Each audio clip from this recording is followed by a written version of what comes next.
السلام علیکم، میں ہوں ردا فاطمہ، این سے ناول کی وائس آرٹسٹ۔ مزید مزے مزے کی ناولز پڑھنے کے لیے این سے ناول کی آفیشیل ویب سائٹ پر جائیں، لنک آپ کو ڈسکرپشن میں مل جائے گا۔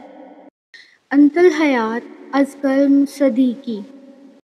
وہ شخص جو ہزاروں لوگوں کی زندگی آسان بناتا تھا، آج خود اپنی ندامت کے تنگ راستے میں پھنس گیا تھا۔ مجھے رکنا چاہیے تھا، مجھے اس سے پوچھنا چاہیے تھا کیا وہ ٹھیک ہے۔ حیات کا چہرہ، اس کی آنکھیں، اس کی خاموشی، یہ سب امن کی نیند، اس کا سکون، اس کی توجہ کو چاٹ گئی تھی۔ فائلز بند پڑی تھی، لیپ ٹاپ سلیپ موڈ میں تھا اور امن کا دماغ صرف ایک خیال میں ڈوبا تھا، حیات۔ آخر کار وہ انہی سوچوں میں گم نیند کے آغوش میں چلا گیا، لیکن دل کے کسی کونے میں ایک سوال اب بھی سانس لے رہا تھا۔ کیا وہ اب بھی رو رہی ہوگی؟ اور اگر ہاں تو کیا وہ جانتی ہے کہ میں بھی سویا نہیں ہوں؟ حیات جب واپس آئی تو معمول کے برخلاف نہ کسی سے کوئی بات کی، نہ کسی کی طرف نگاہ اٹھائی۔ وہ سیدھی اپنے کمرے کی طرف بڑھی، جیسے کچھ کہنا اس کے بس کی بات نہ ہو۔ دروازہ بند کیا اور واش روم جا کر خود کو تازہ کیا، مگر اندر کا خوف پسینے اور پانی سے نہیں دھل سکتا تھا۔ وہ چپ چاپ بستر پر لیٹ گئی، چہرے پر تھکن تو تھی مگر آنکھوں میں صرف خوف، دل میں صرف ایک ہی شکر، یا اللہ تیرا شکر ہے میں نکل آئی۔ مگر وہ لمحہ، وہ گھٹن، وہ اندھیرا، سب کچھ اس کے ذہن پر یوں چکر لگا رہا تھا جیسے کوئی پرانی فلم بار بار چلائی جا رہی ہو۔ وہ سوچتی جا رہی تھی، اگر میں نہ نکلتی تو کیا واقعی میں پوری رات اسی اندھیرے میں قید رہتی؟ اس سوچ نے اس کے وجود کو جھنجھوڑ کر رکھ دیا۔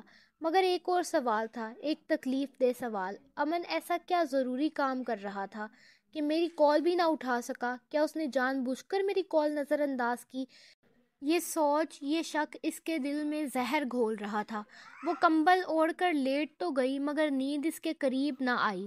اور پھر وہ وہی منظر، وہی سیاہ اندھیرا، وہی بند لفٹ، وہی بے بسی کا احساس بار بار اس کے ذہن کے پردے پر چلنے لگا۔ ایسے لگتا جیسے وہ ابھی بھی اسی لفٹ میں قید ہے، جیسے وہ اندھیرا اس کے ساتھ بستر میں لیٹ گیا ہو، جیسے ہر دیوار، ہر چھت اب اس اندھیرے کا عکس بن چکی ہو۔ نہیں نہیں، میں باہر آ چکی ہوں، وہ خود کو تسلی دیتی مگر دل ماننے کو تیار نہ تھا۔ حیات کی آنکھیں کھلی تھی مگر دل سو نہیں رہا تھا۔ وہ منظر، وہ اندھیرا اب اس کی راتوں کا سکون لوٹ چکے تھے۔ کمرے میں ہلکی سی خنکی تھی، سورج کی کرنیں کھڑکی کے پردوں کے پار سے جھانک رہی تھی۔ بیٹا اٹھ جاؤ، تمہیں آفس بھی جانا ہے، کب سے سو رہی ہو؟ اٹھو اور کچھ کھا لو، تم نے رات کو بھی کچھ نہیں کھایا تھا۔ زینب بیگم دروازہ کھول کر اندر داخل ہوئی اور سیدھی حیات کے بستر کے جانب بڑھی، مگر حیات وہ بستر میں جمی ہوئی تھی، جیسے بدن میں جان نہ ہو، آنکھیں بند، چہرہ زرد اور ہونٹوں پر صرف بے رغبتی کی لکیر۔ اٹھ جاؤ بیٹا، زینب بیگم نے کھڑکی کا پردہ ہٹایا۔ کمرے میں روشنی بڑھ گئی، لائٹس آن کی اور مسلسل اسے جگانے کی کوششیں کرنے لگیں۔ ماما مجھے نہیں جانا کہیں، پلیز لائٹ بند کریں، مجھے سونے دیں، حیات نے مدھم دبی دبی آواز میں کہا، جیسے بات کرتے ہوئے بھی جان نکل رہی ہو۔ زینب بیگم پریشان ہو گئی، وہ حیات کے پاس آ کر بیٹھ گئیں اور نرمی سے اس کے ماتھے پر ہاتھ رکھا، اور اسی لمحے ان کی آنکھیں پھیل گئی۔ یا اللہ، تمہیں اتنا تیز بخار کیسے ہو گیا؟ حیات نے کروٹ بدلی، آنکھیں بند رکھتے ہوئے بے نیازی سے کہا، مجھے کیا پتا ماما، بخار ہے، کوئی چیز تو ہے نہیں جو مجھے بتا کے چڑھے گا۔ زینب بیگم نے گہرا سانس لیا اور پیار سے اس کے بالوں کو سہلاتے ہوئے بولی، اچھا چھوڑو، تم ناشتہ کرو اور دوا کھا کر آرام کرو، میں تمہارے آفس میں فون کر دوں گی۔ ہاں ٹھیک ہے، ابھی مجھے سونے دیں، اٹھ کے کھا لوں گی، دوا بھی لے لوں گی۔ نہیں، پہلے ناشتہ کرو، دوا کھاؤ پھر سو جانا۔ میرا دل نہیں کر رہا کچھ بھی کھانے کو، پلیز آپ جائیں اور لائٹس بند کر کے دروازہ بھی بند کر دیں۔ زینب بیگم نے ایک لمحے حیات کے چہرے کو غور سے دیکھا، پھر نرمی سے بولی، اچھا یہ نیوٹیلا والا بریڈ کھا لو، پھر دوا دے دوں گی، کچھ نہ کچھ کھا لینا ضروری ہے، خالی پیٹ دوا نہیں کھاتے بیٹا۔ حیات نے چہرہ چھپاتے ہوئے کروٹ بدلی۔ اللہ بھائی، کتنا تنگ کرتی ہیں آپ۔ زینب بیگم مسکرائیں، پلیٹ آگے کی اور کہا، چلو شاباش، یہ کھاؤ۔ چاکلیٹ کی خوشبو نے حیات کے اندر چھپی ننھی سی خوشی کو جگا دیا۔ وہ جو سب کچھ رد کر دیتی تھی، ایک چیز تھی جس سے انکار نہ کر سکتی تھی، چاکلیٹ۔ بے دلی سے ہی صحیح مگر اس نے نیوٹیلا بریڈ لے لی۔ پھر چھوٹا سا ناشتہ شاید اس کے اندر کے خوف بخار کے لیے ماں کا دیا ہوا پہلا مرہم تھا۔ کبھی کبھی ماؤں کے اسرار میں وہ محبت ہوتی ہے جو لفظوں میں بیان نہیں کی جا سکتی۔ یہ حیات ابھی تک نہیں آئی؟ امن نے اپنی گھڑی پر نظر ڈال کر زارا سے پوچھا جو فائلز ترتیب دے رہی تھی۔ نہیں سر، وہ ابھی تک نہیں آئی۔ اچھا، آئے تو میرے کیبن میں بھیج دینا فوراً۔ جی ٹھیک ہے۔ امن سر جھٹک کر اپنے کیبن کی طرف بڑھ گئے۔ جیسے ہی امن کا قدم کیبن کے دروازے سے باہر نکلا، مایا نے اپنا تبصرہ شروع کر دیا۔ مایا نے ناک چڑھاتے ہوئے کہا، یہی تو سہولت ہے بھائی، جب دل چاہے آ جاؤ، جب دل نہ چاہے چھٹی کر لو۔ زارا نے نرمی سے کہا، ہاں بات تو سچ ہے تمہاری، ایسے بھی کون سے ہیرے موتی لگے ہیں اس میں، جیسے ہم سب نکارا ہوں اور بس یہی ایک قیمتی نگینہ ہو۔ اسی اثناء میں نتاشا اپنے کیبن سے باہر نکلی، ہاتھ میں کچھ فائلیں تھیں۔ کون سی قیمتی نگینہ کی بات ہو رہی ہے یہاں؟ مایا نے مسکرا کر مگر لہجے میں صاف طنز تھا۔ ارے وہی ہماری ملکہ عالیہ محترمہ حیات صاحبہ، اب کیا کر دیا بیچاری نے؟ کچھ نہیں، بس آج چھٹی پر ہیں، زارا نے کہا۔ مایا نے تلخی سے کہا، ہاں وہی تو، جب دل کرے بنا چھٹی لیے آف آ جانا، کبھی دیر سے آنا، کوئی پوچھنے والا نہیں۔ اور پھر ایک تو اس کی ڈریسنگ، ہم کرے تو باس ہمیں اچھا خاصا سنا دیتے ہیں، لیکن حیات میڈم، ان پر تو جیسے کوئی اصول لاگو ہی نہیں ہوتے۔ نتاشا نے سنجیدگی سے کہا، باتیں تو تم سب ٹھیک کر رہی ہو، مگر کیا تم لوگوں کو معلوم ہے کہ وہ آج کیوں نہیں آئی؟ کیوں؟ مایا نے تجسس سے پوچھا۔ بیچاری کل لفٹ میں بند ہو گئی تھی، شاید اسی وجہ سے چھٹی پر ہے۔ ہیں سچ میں؟ زارا چونکی۔ نتاشا نے غصے سے کہا، ہاں میرا اور تمہارا مذاق کا رشتہ تو ہے نہیں کہ جھوٹ بولوں۔ مایا نے پلکیں جھپکائی اور نخت سے کہا، اچھا ہوا، بہت اتراتی تھی۔ زارا نے فوراً لقمہ دیا۔ ایسے نہیں کہتے مایا۔ مایا نے شانے اچکائے اور منہ پھیر لیا۔ نتاشا نے آخری نظر ان دونوں پر ڈالی اور فائلز آگے بڑھاتے ہوئے کہا، چلو یہ فائلز رکھ لو، جب باس مانگے تو دے دینا۔ یہ کہتے ہی وہ اپنے کیبن میں واپس چلی گئی۔ امن اپنی کرسی پر بیٹھا ایک ہاتھ سے پین گھما رہا تھا اور دوسرا ہاتھ پیشانی پر رکھے سوچوں میں ڈوبا ہوا تھا۔ پتہ نہیں کیوں نہیں آئی وہ۔ کل رات کے سارے لمحے، وہ منظر، وہ خیالات، سب کچھ ایک بار پھر اس کے ذہن کے پردے پر چلنے لگے۔ حیات کا وہ خاموش چہرہ، اس کی نم آنکھیں، لفٹ سے نکلتے وقت اس کا وہ لرزتا ہوا وجود۔ امن نے ایک گہری سانس لی اور فون اٹھایا۔ کچھ لمحے کشمکش میں گزرے، پھر نمبر ڈائل کر دیا۔ ہیلو، السلام علیکم، کون بول رہا ہے؟ ایک نرمی بھری قدرے سنجیدہ آواز دوسری طرف سے سنائی دی۔ وعلیکم السلام، میں امن بات کر رہا ہوں، حیات کا باس۔ او امن بیٹا، بولو کیا ہوا؟ فون کے اس پار حیات کی والدہ کی آواز ابھری۔ امن نے ہلکے لہجے میں کہا، وہ حیات آج آفس نہیں آئی، بس یہی پوچھنے کے لیے فون کیا تھا۔ ہاں بیٹا، اسے بہت تیز بخار ہو گیا ہے، اس لیے نہیں بھیجا میں نے۔ دوا کھلا دی ہے، ابھی سو رہی ہے۔ امن نے فکر مندی سے کہا، اچھا ٹھیک تو ہے نا وہ؟ ہاں بیٹا، بس بخار ہے، انشاءاللہ ٹھیک ہو جائے گی۔ ٹھیک ہے، خیال رکھیے گا اپنا اور اس کا۔ اللہ حافظ۔ اوکے بیٹا، تم بھی اپنا خیال رکھنا، اللہ حافظ۔ کال ختم ہو گئی۔ امن نے فون آہستہ سے میز پر رکھا اور ایک لمحے کو آنکھیں بند کر لی۔ بخار کیسے ہو گیا اسے؟ کل تو بالکل ٹھیک ٹھاک، ہنستی بولتی مست تھی، پھر خود ہی جیسے اپنے دل کو تسلی دینے لگا۔ پتہ نہیں، پاگل لڑکی ہے، ایک دم خالی پریشان کرتی ہے مجھے۔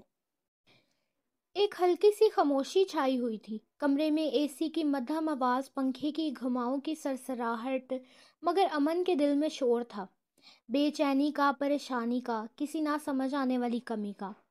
بھائی یہ فائلز چیک کر لی؟ زاویار نے کمرے میں آتے ہی پوچھا۔ وہ کچھ دیر پہلے ہی ایک ڈھیر ساری فائلز امن کے ڈیسک پر رکھ کر گیا تھا، ری چیکنگ کے لیے۔ امن نے بے دہانی سے کہا، کون سی فائلز؟ زاویار نے پلکیں جھپکائی۔ وہ فوراً سمجھ گیا، امن جسمانی طور پر آفس میں ہے مگر دماغ کہیں اور بھٹک رہا ہے۔ بھائی کیا ہوا ہے؟ زاویار نے نرمی سے پوچھا۔ کچھ بھی نہیں، امن نے سانس کھینچتے ہوئے جواب دیا۔ اگر کوئی بات پریشان کر رہی ہے تو صاف صاف بات کرو، بہتر محسوس کرو گے۔ یہ فائلز لے جاؤ، میرے سر میں درد ہے، بعد میں چیک کروں گا۔ یہ پہلی بار تھا کہ امن زاویار جیسے قریبی کو بھی کچھ بتانے سے گریزا تھا، یا شاید وہ خود بھی نہیں جانتا تھا کہ دل کے اس طوفان کی وجہ کیا ہے۔ حیات، اس کی خاموشی، اس کے غیر موجودگی، یا حیات کا بخار؟ زاویار نے کچھ نہیں کہا، بس فائلز اٹھا لیں اور کمرے سے باہر نکل گیا۔ باہر آ کر اس نے نتاشا سے کہا، بھائی کے سر میں درد ہے، انہیں ڈسٹرب نہ کرنا۔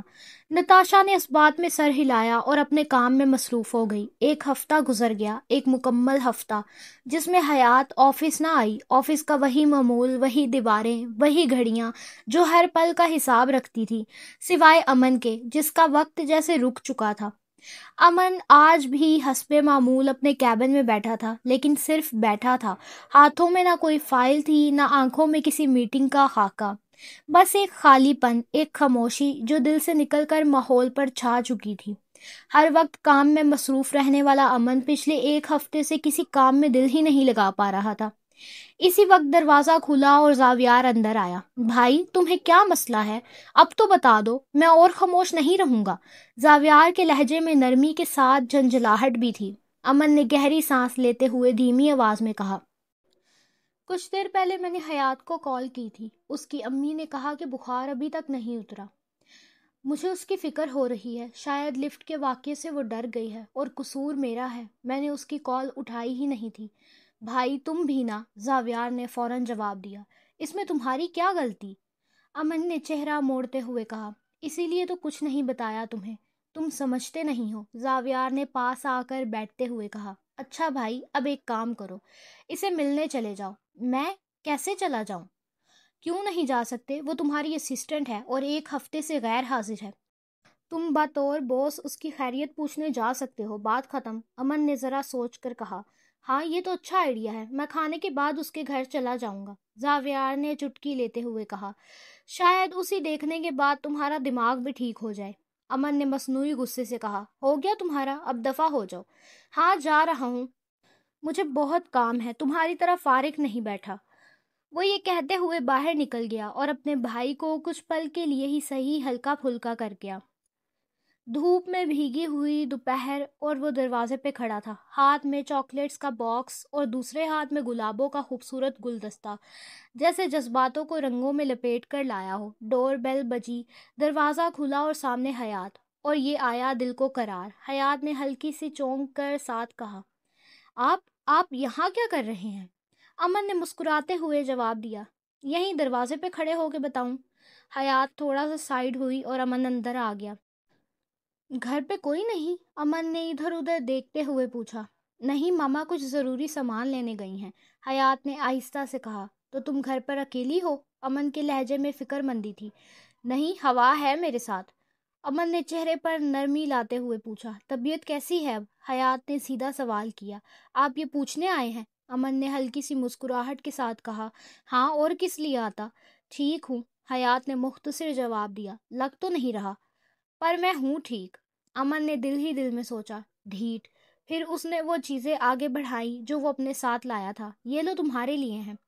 حیات نے چاکلیٹس دیکھتے ہی خوشی سے کہا، تھینک یو، وہ خوشی جو لفظوں سے زیادہ آنکھوں سے جھلک رہی تھی۔ امن نے وہ سب محسوس کیا۔ اتنی طبیعت خراب تھی تو پھر ہاسپٹل کیوں نہیں گئی؟ اب بہتر ہوں میں، امن نے مسکراہٹ دباتے ہوئے کہا۔ مجھے دیکھتے ہی ٹھیک ہو گئی؟ حیات نے مصنوعی خفگی سے کہا۔ ہاں، آپ کو دیکھ کر بخار ڈر کے بھاگ گیا۔ امن نے ہنستے ہوئے کہا، اوہ مائی گاڈ، اب تو مجھے ہاسپٹل جانا چاہیے۔ کیوں؟ حیات نے حیرت سے پوچھا۔ تاکہ ہاسپٹل کی ساری بیماریاں بھی مجھے ڈر کے بھاگ جائیں، حیات نے مصنوعی ناراضی سے کہا۔ ہو گیا، اب جائیں۔ امن نے آئی برو اٹھا کر کہا، گھر آئے مہمان سے ایسا رویہ؟ حیات نے بغیر مسکراہٹ کے سرد لہجے میں کہا، اگر آپ یہ سوچ کر آئے ہیں کہ میں آپ کی خاطر مدارت کروں گی تو یہ آپ کی بھول ہے، میں ایسا کچھ نہیں کرنے والی، سو جیسے آئے ہیں ویسے واپس چلے جائیں۔ امن کے چہرے پر سنجیدگی آ گئی۔ تو تم میری سوچ سے زیادہ بری ثابت ہو رہی ہو؟ تو حیات نے دو ٹوک لہجے میں کہا، بیمار ہو گئی ہو لیکن زبان ویسے ہی پٹر پٹر چل رہی ہے۔ امن نے جھنجھلا کر کہا، تو کیا آپ یہاں میری بے عزتی کرنے آئے ہیں؟ نہیں، تمہاری خیریت پوچھنے آیا تھا۔ پوچھ لیا، حیات نے چہرہ پھیرتے ہوئے کہا۔ ہاں تو جائیں۔ امن نے اب نظریں اس کے چہرے پر جمائیں۔ ایسا لگ رہا ہے جیسے تم مجھے یہاں سے بھگانے پر تلی ہوئی ہو۔ ہاں، کیونکہ میرا بوائے فرینڈ آنے والا ہے، حیات نے چیلنجنگ انداز میں کہا۔ امن چونکا، واقعی؟ ہاں، آپ کو کیا لگتا ہے میرا کوئی بوائے فرینڈ نہیں ہو سکتا؟ حیات نے اکڑ کر جواب دیا۔ اتنے میں ڈور بیل دوبارہ بجی۔ امن نے ہلکی مسکراہٹ کے ساتھ کہا، لو آ گیا تمہارا بوائے فرینڈ۔ اللہ حافظ، آپ سے ملتی ہوں کسی اور ایپیسوڈ میں، اپنا خیال رکھیے گا۔ آگے کے پارٹ کے لیے این سے ناول کو سبسکرائب کریں اور انتظار کریں۔